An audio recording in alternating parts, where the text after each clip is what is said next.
Kecha kelgum kelmading, ko'zlarim yo'lda qoldi.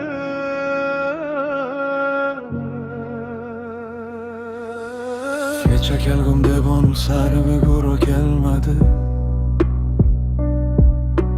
Ko'zlarimga tong otguncha uyqu kelmadi.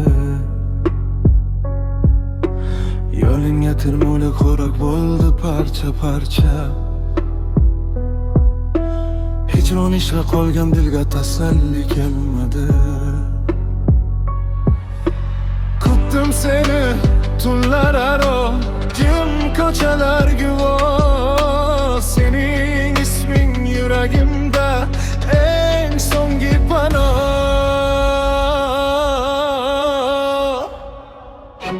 Kel deb aytding kelmading, yurak seni kechmadi.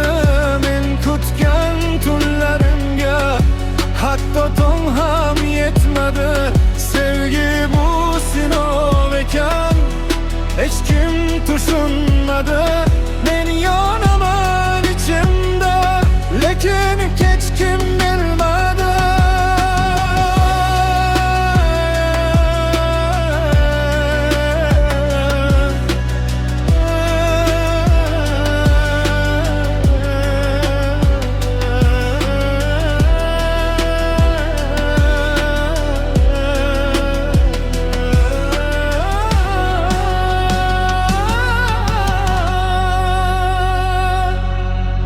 Va'dalaring shamol kabi uchib ketdi jim.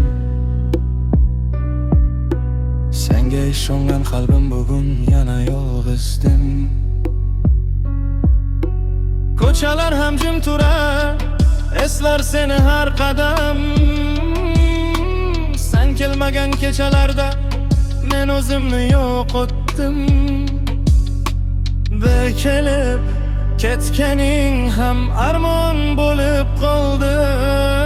Ko'zlarimdagi yoshlar jim daryoga aylandi.